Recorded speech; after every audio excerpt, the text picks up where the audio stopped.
Hello, I'm Marletha, and on behalf of my research partner Armondo, welcome to Snowden Chronicles. On this channel, we aren't just looking at names and dates on a page. We're digging deep into our own family roots, breathing life into our ancestors, and piecing together the puzzle of who we are. But we're also showing you how to do it, from decoding centuries-old court records and brick wall census data to capturing the priceless oral histories of our elders before they're lost. We're breaking down the exact investigative tools and strategies you need to uncover your own history. Because history isn't just something found in textbooks, it's in your bloodline. Subscribe to Snowden Chronicles, grab your magnifying glasses, and let's start hunting for the past together.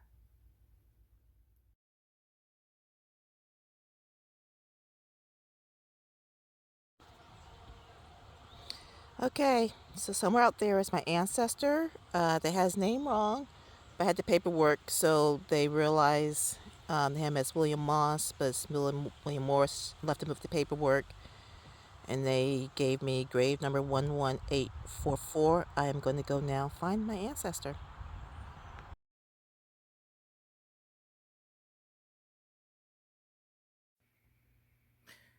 Every now and then, you need to take a pause. You need to stop the hustle, stop the daily grind, and just assess exactly where you are and where you think you need to go. For me, for this channel, and for our family search, this week is one of those moments to pause. If you've been following our journey, you know we just recently hit a massive, deeply emotional milestone. The brick dedication for William Morse.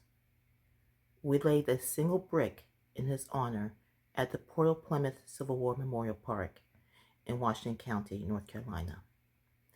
That video is forthcoming, and I can't wait to share the raw emotion of that moment with you. But before we released that footage, I realized we couldn't just rush into it.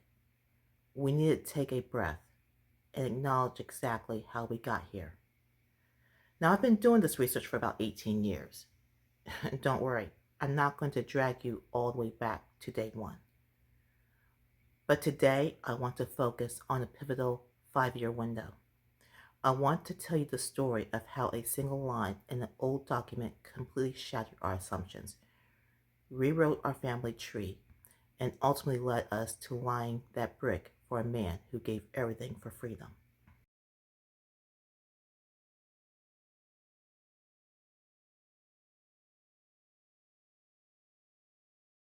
Our story truly shifts focus about 5 years ago. My research partner Armondo and I were looking through Adam Walker's Freeman's bank statement. For genealogists, those bank records are absolute gold mines because they ask for deep family details. As we were reading through, we noticed a line that stopped us dead in our tracks. It read, "Sarah Morris is the ward of Lemon Walker." Now, to understand why this line was a total bombshell, you have to know what we thought we knew at the time. For years, we believed Sarah Snow's maiden name was Walker. We were operating under assumption that her parents were Adam and Lemon Walker. We had even found a Sarah Bonnet in the 1870 census living with them, and we assumed she was Lemon's mother, which would have made her Sarah's maternal grandmother. We thought we had it all figured out. But this one word changed everything. Ward.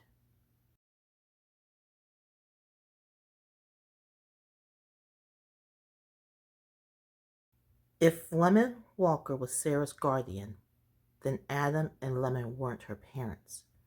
For an African American family researching ancestors in the 19th century, this was a massive roadblock, but also a massive revelation. Who were her actual parents? We knew Sarah was born before the Civil War.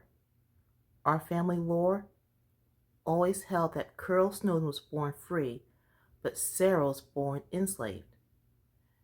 Now, to be honest, the jury is still out on Curl Snowden's pre-Civil War status. We're still chasing that truth. But suddenly, Sarah's entire origin story was a blank slate. We had to pivot.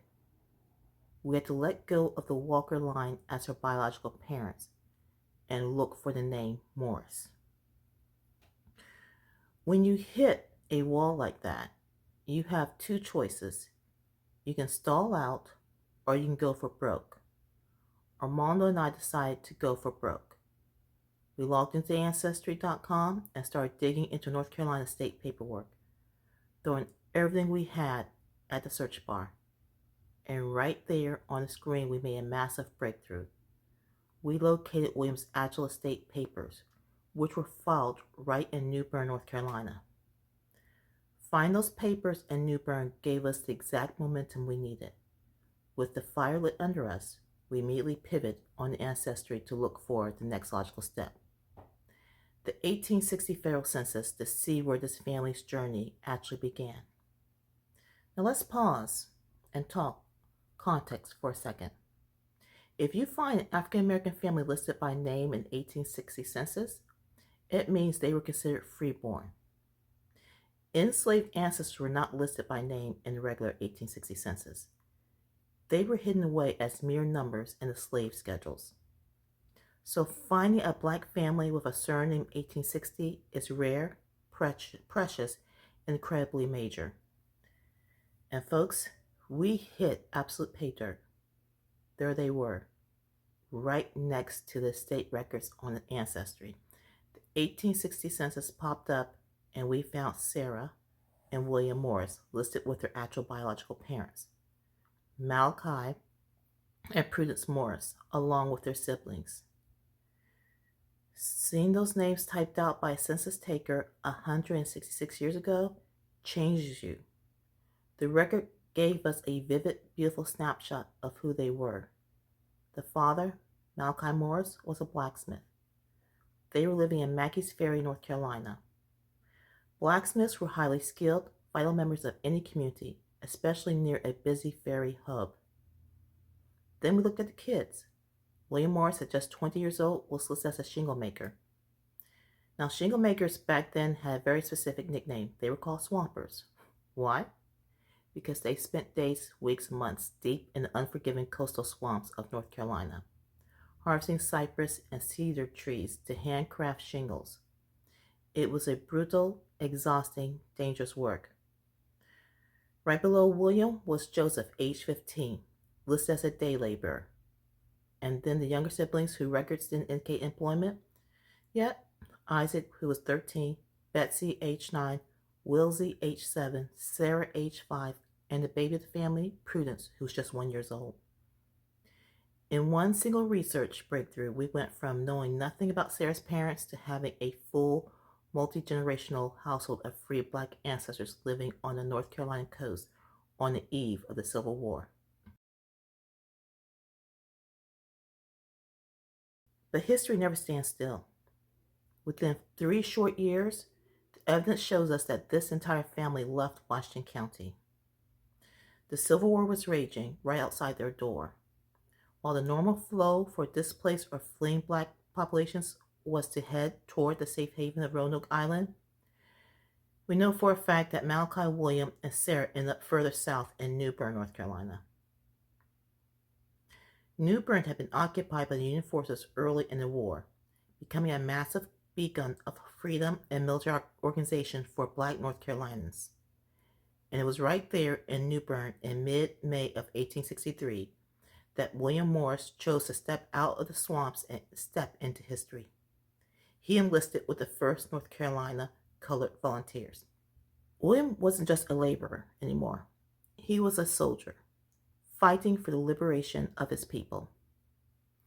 On February 8, 1864, his regiment was reorganized and officially became the 35th United States Colored Troops. Just 12 days later, on February 20, 1864, William and the 35th United States Colored Troops found themselves deep in northern Florida at the bloody Battle of Olustee. It was a brutal, chaotic engagement. The Union lines broke, but the 35th United States Colored Troops and the famous 54th Massachusetts held their rear guard with incredible heroism, preventing a total massacre. while the rest of the army retreated. But holding that line came at a devastating cost. Amidst the smoke and the gunfire of Ulster, William Morse was severely injured and captured by Confederate forces. For a black soldier in the Civil War, being captured was a death sentence. The Confederates routinely executed wounded black soldiers on the very battlefield. William survived the immediate aftermath, but his journey only grew darker. He was bound, loaded away, and sent to a brand new Confederate stockade that just opened that exact month, February 1864. That place was Andersonville, Georgia. Think about the timeline here. Because William was captured on February 20th at Ulster, he would have been transferred straight to this newly constructed prison pen right as it opened. William Morse didn't arrive at an established camp. He was on the ground floor of it. He was one of the very first prisoners to ever pass through those gates. William Morse did not survive the war. He was forced into the raw, unfinished log stockade of Andersonville, just as the nightmare was beginning. He watched that camp transfer from a brand new pen into an overcrowded, disease-ridden hellscape. Trapped there alongside thousands of other Union prisoners of war, facing starvation and exposure, William held on for months. But on November 5th, 1864, just a few months before the dawn of freedom and the end of the war, William Morse drew his last breath. He died either through his untreated thigh wound and or disease in captivity. He was buried there. The prison camp is now known as Andersonville National Cemetery. He was only 24 years old. When Armondo and I first looked at the Freeman's bank statement 5 years ago, we thought we were just tracking down a maiden name. We had no idea we were uncovering a hero. We didn't know that pulling up that thread would reveal a 20-year-old swamper, shinglemaker, who chose to stand on the front lines of freedom, hold the line in Florida, and suffer the ultimate sacrifice as one of the first prisoners at Andersonville. This is why we pause today. Genealogy isn't just about names and dates on a chart. It's about restoring identity to people history tried to erase. It's about ensuring that William Morse is never forgotten. That single brick has now been laid in his honor at the Port of Plymouth Civil War Memorial Park, right in the soil of the region he left behind to fight. The dedication is done. In our next video, you're going to see that emotional culmination. Thank you for pausing with me today. Thank you for being a part of this 18-year journey. If you're researching your own history, don't give up. When the records confuse you, go for broke. The ancestors are waiting to be found. I'll see you in the next video for the brick dedication. God bless.